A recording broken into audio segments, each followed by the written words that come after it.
Good morning, ladies and gentlemen. Welcome to the week of some guest hosting. My name is Eric Taylor with Barricade Cyber Solutions. I will be the first of many guest hosts this week. So please, ladies and gentlemen, join in, say hello to everybody in true first things first fashion. We will be saying hello to everybody. Please take a sip of your coffee and let's get things going. As normal, we are going to be following along with CISOseries.com on today's events and trying to perform while Jerry does CISO. I am more of a technical because we are in DFIR, so a lot of my stuff is more of a technical aspect of things. So I will give you a technical aspect of things of where I see things and my current views of things. So please strap in, because while I do promise to keep this thing PG-13, it may always get a tad bit spicy. So as true fashion, we will try to give everybody a couple of minutes to get piled into the room, say hello to everybody, and hope everybody's doing well this fine Monday morning. I do know that there are several guest hosts this week.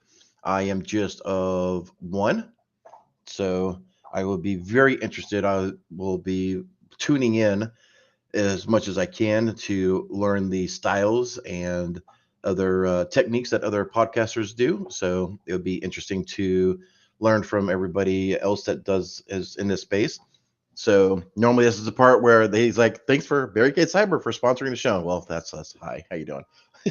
So I won't go into all that spew. We're pretty much like I said, digital forensics incident response firm. If you got problems, you have questions, give us a call. Our calendar is literally right up there on barricadecyber.com. Maybe it can't be easier to get a hold of us, right? So hey, cool. See some other people that are techies, so to speak, and interested to see this. This is good. If I can do a shameless plug, go over to Barricade Cyber's YouTube channel. We do have other podcasts that we typically do. We actually have one coming up this Wednesday, I believe at 11:30, where we bring folks from Blackpoint Cyber, Recorded Futures, Pax8, some other ones that are, and we all talk about high level CISO stuff, owners of cybersecurity firms, and we kind of weigh in on some of the events of the month and what's kind of quote unquote on our radar, if you will, to steal the Friday episode, if you will. But we've been doing that for a little over a year now, so it's a pretty good thing. We've also got a podcast we're working on scheduling with Microsoft to talk about ZeroTrust and how Microsoft is going to help their partners, aka the IT firms and everything like that, to actually implement ZeroTrust in their networks. So that'll be interesting to see. Especially if you're an MSP. For those who don't know, MSP, managed solutions provider. So you're one company who has many customers, and you're able to change tenants and be able to see everything. So how are they going to really make MSPs be able to be zero trust? It'd be interesting. So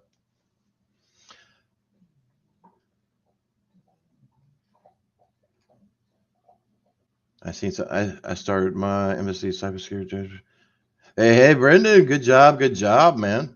If you ever have any questions, man, GX certified, gone through SANS. So if you have any questions, reach out, and I'll be happy to lend some of my knowledge to you if you ever have any questions, sir.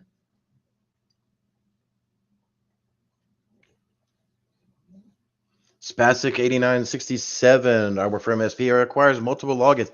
Yes and no. So you can set up, like when you go into your main admin.microsoft.com, you can actually change tenants. So it'll be interesting. Josh Mason, what's going on? But man, I've seen some of your videos, man. I need to get with you and see if we can do some collaboration. Pretty good stuff over there. And thanks for the link of um, our YouTube channel. All right, so I do. We definitely have gone over 2 minutes, so let's keep this thing on track as much as we can. I have not looked at these things. I was running a little bit late this morning, so we will be both hitting these articles together, and I will provide this as much as I can in real time as we go. So let's get this thing started. From the CISO series, it's Cybersecurity Headlines. It's Monday, May 23rd, 2022. Ransomware victim trolls hackers with obscene pics. Following up on a story we brought to you last week on Cybersecurity Headlines, the Bank of Zambia made it clear after suffering a ransomware attack at the hands of the Hive operation that they were not planning to pay. In response to the attack, the bank posted a picture of male genitalia along with a statement suggesting the hackers should, quote, suck this and stop blocking networks thinking that you will monetize something, end quote. While some speculated that the obscene picture and message were posted by another threat actor, a BOZ official confirmed that the bank had indeed posted it. Hive claimed to have encrypted the bank's NAS device, but the bank indicates it has successfully restored its systems. Oh my gosh, we are going to kick it off ultra spicy, ladies and gentlemen. Holy McMoly. So I'm sure everybody knows, but those who don't, because it wasn't just but a couple years ago until I knew what the eggplant really meant. But if you didn't catch it, male genitalia is supposedly the eggplant emoji. So pretty much they're telling them to go eat a D, right? Or go suck a D. But, like I said, again, PG-13, I don't want to get, whatever. So it's, again, I haven't seen all these. I didn't see everything. I'm not sure how spicy this thing is going to get, ladies and gentlemen. But this is going to, if this is the way we're starting off on Monday, oh, I may not be asked to come back again. This is going to try to trigger me. I tell you what. Whoa. All right. So anyway, it's good to, from a DFIR standpoint, we're dealing with the hackers. I definitely love to see when hackers and threat groups get pissed off. Um, they, a lot of times when we're going through negotiations and stuff like that, they're saying that, oh, well, we'll just post your stuff. And it's like, yeah, no, except for you got bank information or if you got PII or things of that nature, there's not really much out there. I mean, I'm on the dark net all the time and I'm watching some of the leaks and stuff like that. I'm like, there's really nothing here. No wonder they didn't pay the ransom. They just restore from their backup. So double extortion, triple extortion, it does have its merits in some ways, but not in others, right? So, let's hope the rest of these episodes or these topics are a little bit more tamer, because I don't know how much I can keep the spicy down, ladies and gentlemen. Let's go. CISOs list top cyber threats to enterprises in 2022. The 2022 Voice of the CISO report from Proofpoint surveyed 1,400 CISOs from 14 countries to get their perspectives about threats facing their organizations in the coming year. Insider threats, whether malicious or unintentional, ranked as the top concern among CISOs, followed by DDoS attacks, which have rapidly increased in frequency in recent years. Email fraud and business email compromise ranked third due to employees remaining a top target of threat actors, and cloud account compromise rounded out the top 4 concerns for CISOs. All right, ladies and gentlemen. So yeah, these are always good to see and digest. So definitely check the link. I'm not sure if we actually have any mods in the group here today. I'm not seeing any, but anyway, Mr. Auger, what are you doing in here? Get out of here. You go on vacation. You're supposed to be on the dark net. But anyway, yes, I just posted that in there. In here, you'll see you can actually download the report. After this one, I will be downloading it because these are always reports that I like to see, especially ones that are current, not recapping of last year or the last couple of quarters. So, I mean, definitely, the insider threat is definitely a high thing. Those who don't know, you will see, hackers and ransomware groups will actually post or try to buy access into everything. Hey, I'll give you $10,000 or whatever, and you just give me access into your network, and we'll drop our payloads and we'll do what we have to do, right? Denial of service is very, very interesting because you have threat actors, ransomware groups that will actually do DDoS attacks on networks who don't pay the ransomware payments.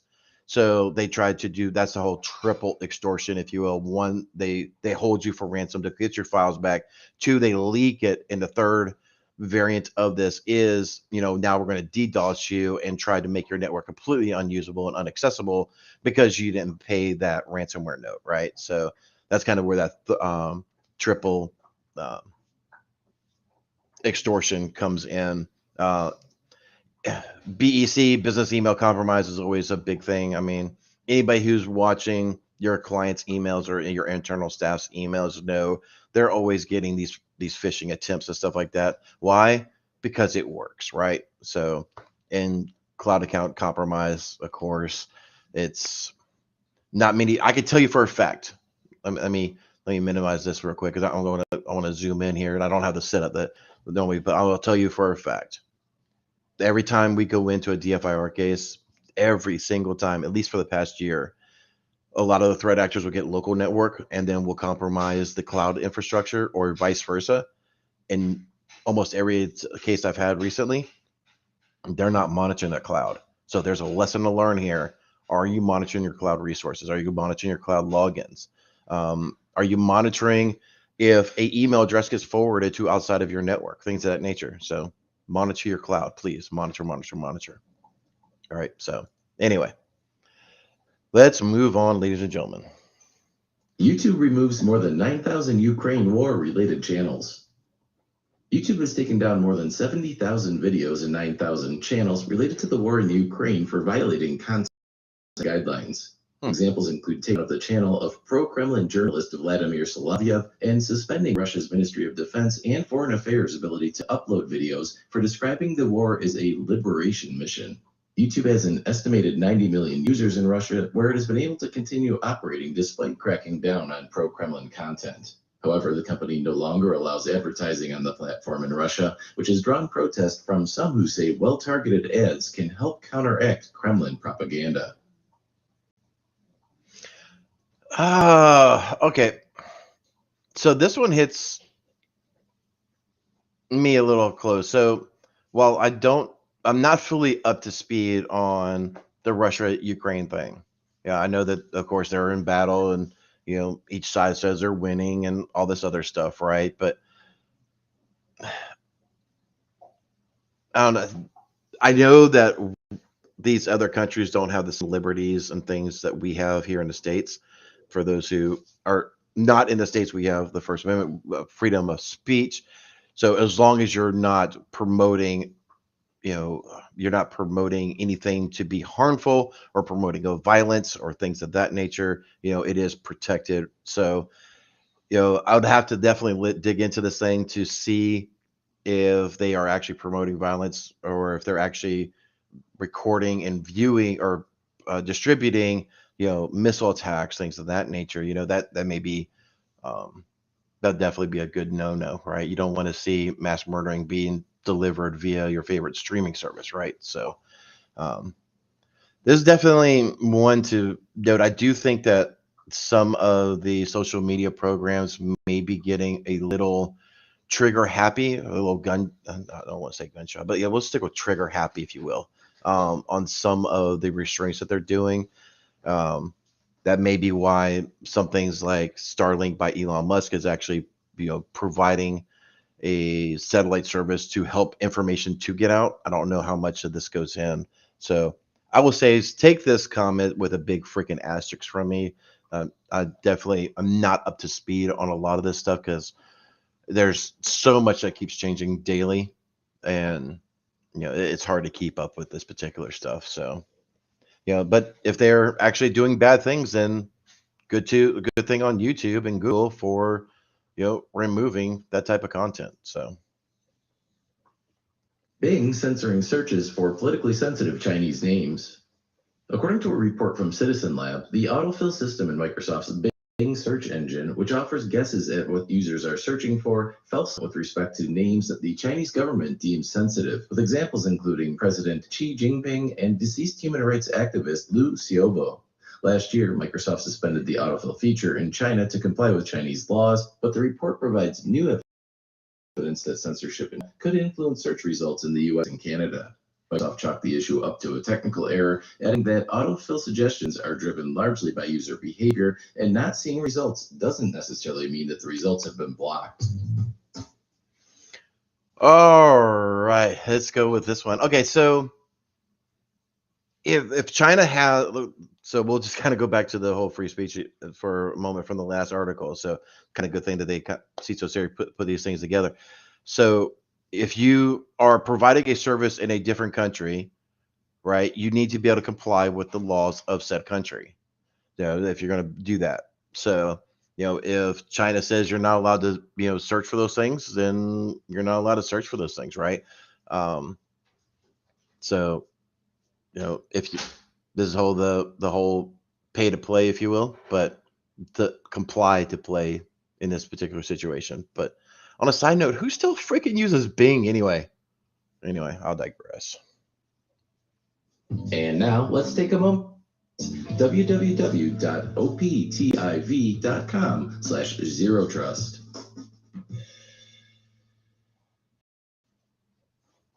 Cyber attacks take aim at Italian targets.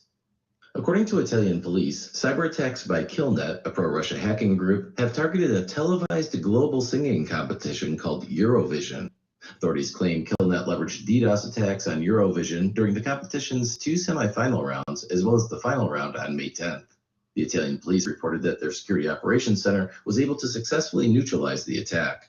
Killnet, however, claimed via their Telegram channel that they were not responsible for the Eurovision attack, but added that they had disabled the Italian State Police's website, which remains inaccessible. Killnet also declared war on the agency, as well as 10 countries, including Italy, the US, the UK, Germany, Ukraine, Poland, Latvia, Romania, Lithuania, and Estonia. So hackers be hackers, right? This is,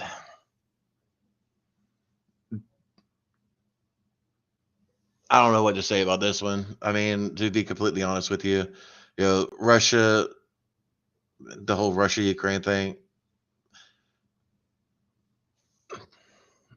This just, so thinking about it for 1 second, if you sit back and think about, the global impact of everything that's going on, now you've got threat actors once again on side of a certain country or nation state, in this case, Russia, is attacking others who may be impeding or causing harm on the country that they support, right? I mean, here in America, we would kind of do the same thing, if you will.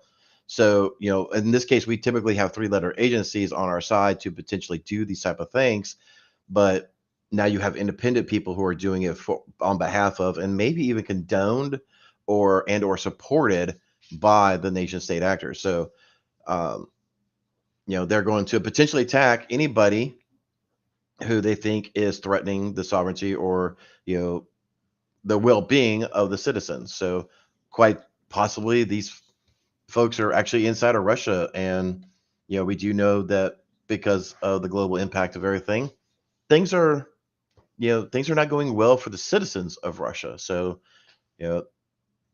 this may be a way for them to supplement their income, if you will, right? So it'll be interesting to see if this group is actually sanctioned by Russia, or not sanctioned, but supported by the Russia and the KGB and Putin, stuff like that, or if this is just an independent group on, kind of like anonymous, if you will, an independent group that is separate from the government. So definitely want to keep a bookmark on, try to see if there's any upcoming stories and go know what's kind of going on in that threat landscape, right? So, because after a while, that those guys will get bored of attacking those people, and who's the next people they'll come after?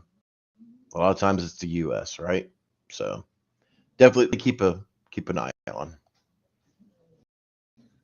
PDF Word doc to drop keylogger malware. All right, let's just stop right there. Come on, ladies and gentlemen. PDF. Oh, this is going to trigger me. Researchers from HP Wolf Security have discovered a new malware distribution campaign that uses a PDF attachment to hide malicious Word documents. Using a PDF is an unusual tactic, as most nefarious campaigns leverage docx or XLS email attachments laced with macro code. In the campaign observed by the researchers, the PDF is named Remittance Invoice, and once opened, users encounter a dubious docx file named, quote, has been verified, end quote. Once clicked, a victim machine with macros enabled will run shellcode that exploits a years-old but still exploitable RCE bug in Equation Editor to run Snake Keylogger, a powerful and evasive info stealer. All right, so let's go back to the second episode where they're talking about insider threats, DDoS, BEC, business email compromise. Most of us in the tech industry, and I'm assuming 99.99% of the folks that are watching this live stream are in the tech industry in some way, shape, or form, and quickly know when a PDF says, oh, please enable micros to actually do, open up your PDF, or you got to go, that's bad. But this again is another point to what we were seeing on the second episode or the second story, that they are still doing these malicious PDF payloads. Why? Because it freaking works, right? Threat actors are literally doing this. Like Conti's been known for doing malicious PDFs and Word documents. As much as we try to train people, it just seems like, why is this still a thing, right? Why? Here's a question for you folks. Why haven't y'all started setting up your endpoint protection if you're in the 365 cloud instance or in your GPOs for your Active Directory to stop macros? I know Jerry's talked about it plenty of times, right? Unless Carl from he'll drop it. Unless Carl from accounting needs macros to be enabled, why are you doing it? You can set exclusion for Carl, right? And has all this fancy macros and everything. I just don't know why this stuff is still allowed wide open. So this is definitely where. All right, hold on. There is a point when you're introducing cybersecurity for any firm where security must meet productivity, right? So 99.9% of the business infrastructure that you're managing does not need macros. They just don't, right? But that 1% or 0.001% that Carl in accounting may need that legitimately for SAP, QuickBooks, things that are Sage, whatever, to do their accounting stuff. Okay, I get that. We can set that user up in its own, even own VLAN if you really want to get really advanced with it and isolate them if you can. And so that way he can do it, but put another layer of monitoring, just really focus on that. But if Carl in accounting gets popped, that workstation gets compromised, you can quickly isolate it and remediate it without it impacting your entire daggum network, right? Security must meet productivity, and you've got to find that even kill. Stop letting things wide open. Sorry. This is one of those things that just triggers me. I mean, I get invited back after this week. Here we go. And now it's time for last week's ransomware roundup.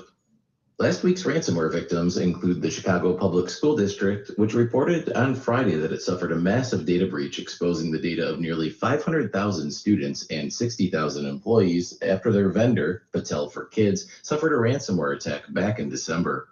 According to the district, it partners with Patel to upload student course information and assessment data for teacher evaluations. Additionally, Japanese-based media company Nikkei, the world's largest financial newspaper, disclosed last week that ransomware infected one of its servers at a Singapore branch. The server likely contained customer data, but authorities are still investigating the extent of the attack. Yeah. So at first I thought I had the wrong video, but then they started talking about the Nikkei newspaper here.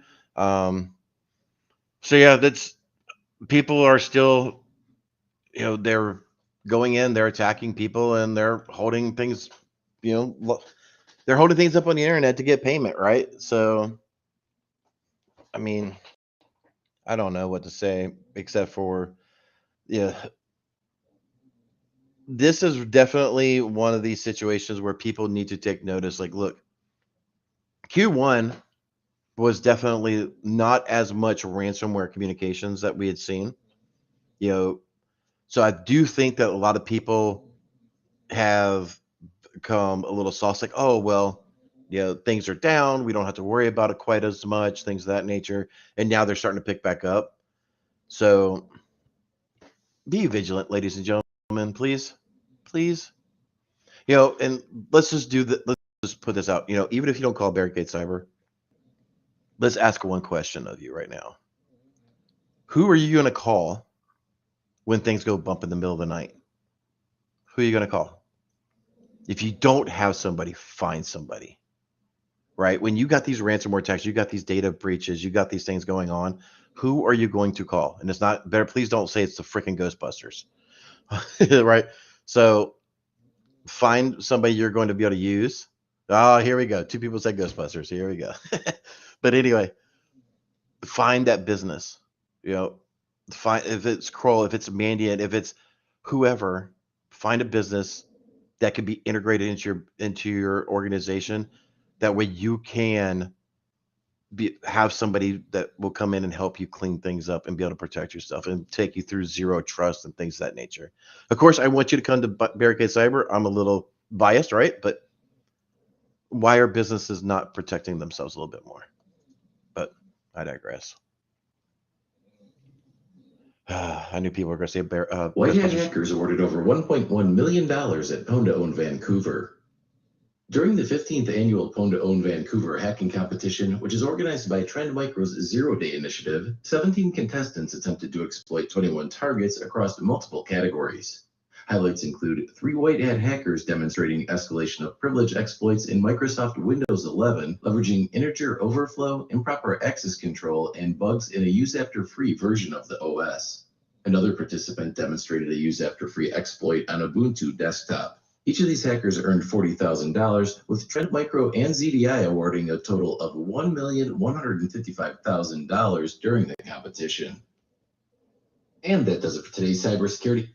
All right, ladies. So this one really does hit home really well. I do love these Pwn2Own. I do love the hacker conferences because half of me is a pen tester and I love doing this stuff and seeing some of these folks really go out there and and businesses. So you got businesses who are willing to say, hey, you hackers, come here.